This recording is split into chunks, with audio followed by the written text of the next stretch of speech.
Good morning guys. Yo, what's up? So for today's video ay mag-i-install na tayo ng mga oil seal, fork oil seal sa itong suspension nito sa harap. So ang gamit natin guys is ito. Nagpa-order tayo ng Motol fork oil expert 10W ang gamit natin guys, 10W.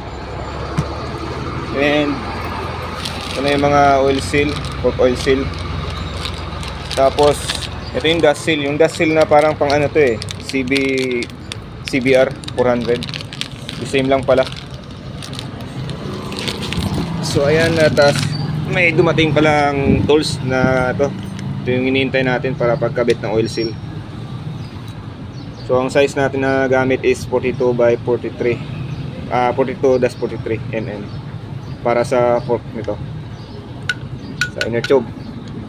So simulan natin.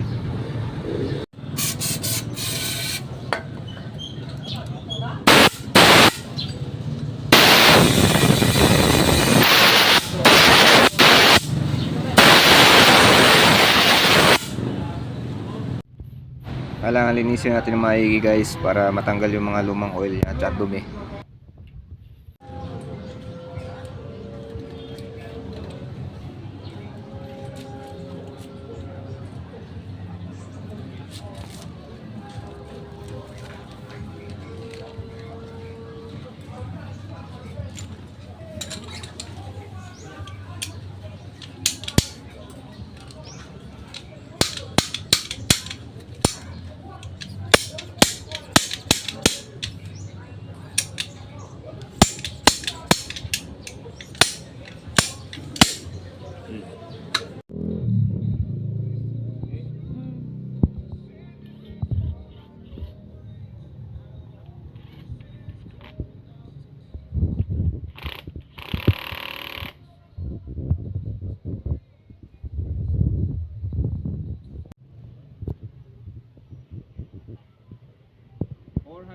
ml guys ang ilagay natin guys.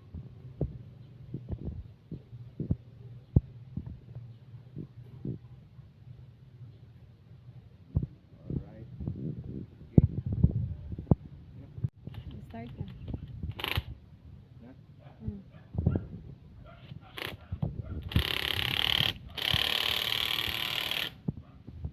Okay. Testing natin guys kung maganda ba ang play niya. So ayan, okay naman siya. So kabit naman natin to guys after natin ma-assemble at malagyan ng oil. So temporarily ipitan natin dito banda.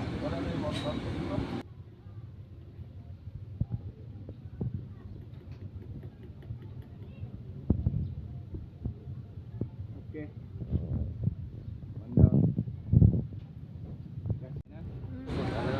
Tapos na yung kabila, dito naman sa kabila guys. So ganun pa rin at temporarily higpitin natin yung bolt sa taas banda.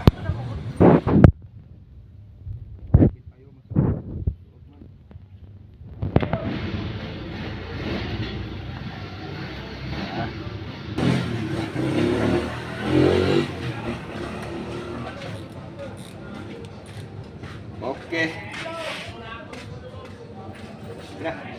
So yun guys, at natapos natin ikabit tong dalawang suspension sa harap. So napalitan na natin siya ng dust seal, o-ring, fork oil seal. Tapos yung fork oil napalitan na rin. Tapos nalinisan din natin siya. So ayan, yung dust seal niya parang kapareha ng CBR 400. Pero yung original niya wala siyang ganito. Pero pwede naman kasi pareho lang naman ang sukat. Same lang naman din ang function niya. So right, abang-abang lang sa susunod na video guys. At yun naman ang ikabit natin dun sa likod. Tsaka yung dito, linisin pa natin to. At then nandyan na rin naman yung mga pyesa din. So stay tuned. Bye for now. Thank you for watching. Subscribe if you like, hit like and follow na rin guys sa ating mga susunod video. Paalam, bye bye.